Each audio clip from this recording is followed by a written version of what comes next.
I'm Aaron Quitta. I'm a senior at Franklin. I primarily use they, them pronouns. As part of Saga QSA, I'm the liaison or the go-between between the club and the administrators. My name is Joshua Balo, and I go by he, him pronouns, and I am a junior at Franklin. At Franklin, they're all very welcoming, especially in the GSA club. I feel like most people are allies at Franklin, and that's just from personal experience.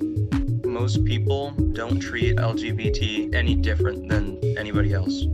The thing that I really enjoy about it is being able to come and talk about whatever's going on in my life or whatever problems I'm dealing with and just have a supportive and affirming group of people. My impression from teachers is that they're pretty good when it comes to very direct and blatant homophobia or transphobia between students.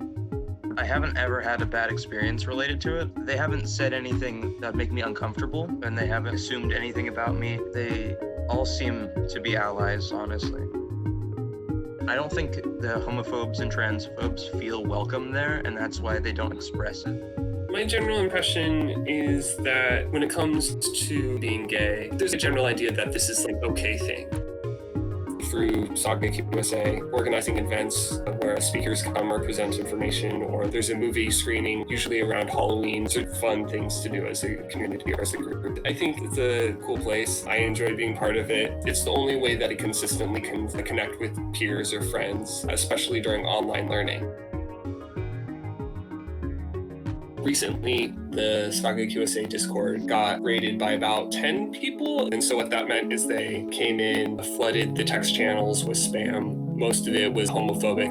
We don't know if they're Franklin students, but the raid happened shortly after Rando, one of the organizers, did an interview with the Sun program, and that got put on the Sun Instagram. Basically, the only way that you would know about the club is if you were a Franklin student. There are definitely homophobes and transphobes at Franklin High School. I've interacted with them. I've been confronted by them. It's not just ignorance. They're straight up gay and trans people are weird and bad. I have had people tell me that certain things I say are gross, or certain actions I do are gross. I have grown to be able to show more platonic affection towards my friends. I feel like as it is very casual and it's almost unnoticeable how people will act if you act slightly gay. I think gay being used as a slur or questioning the idea of being trans are pretty normalized things. If someone's doing these things, it's not like someone's going to really push back on them.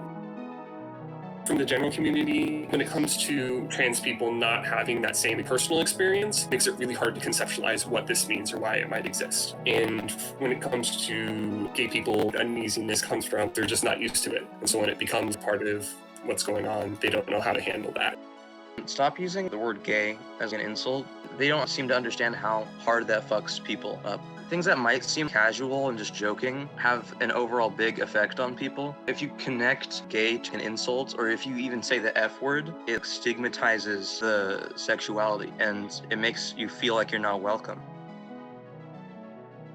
Standardizing this process of introducing yourself, sharing your pronouns, not necessarily expecting to get that back, but normalizing it on your side if you're comfortable, that can create this reciprocal norm. A related thing is when you don't know someone, not using gendered pronouns.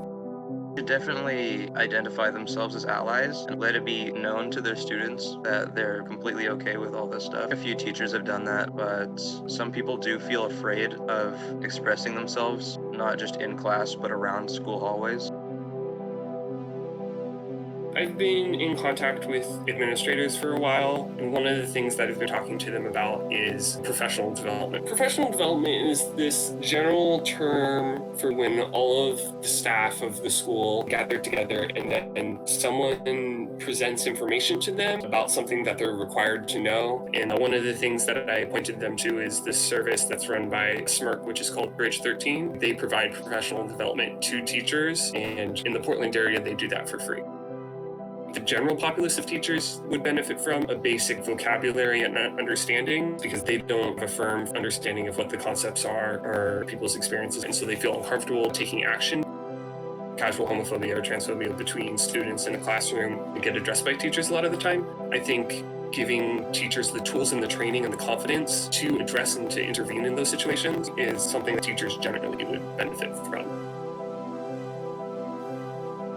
When it comes to ace and arrow people, they're not even on people's radar. One thing that can be done is disconnecting sexuality and romance as these default human attributes, because they're not, and not really presenting those forms of love as necessary. The follow-up from, oh, these are necessary and basic parts of humans, is anyone who's not doing sexuality or romance in a way that's expected is broken, or something's wrong with them. Those are problems that specifically come up in psychology classes or our health classes.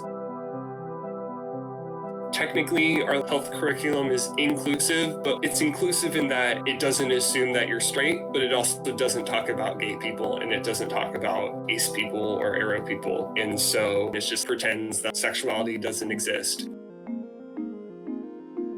You know how at the start of the year they go over the student handbook a little bit and read you different sections? Did your teacher read you the section about trans and gender nonconforming students' rights? Most of the parts of the handbook are pretty innocuous, but that's the one that I really wanted them to read because it actually contains important information. It talks about what are the rights of students. There exists a system for getting your name or your gender marker changed, and it talks about those rules. It talks about what are your rules about presentation or asserting your identity at school, or what are your rights when it comes to bathrooms.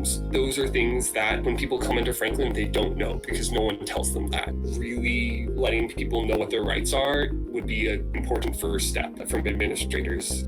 Ever since I got in contact with Principal Frazier and other administrators, we created this consistent chain of communication. Just having them be more responsive has been a significant improvement.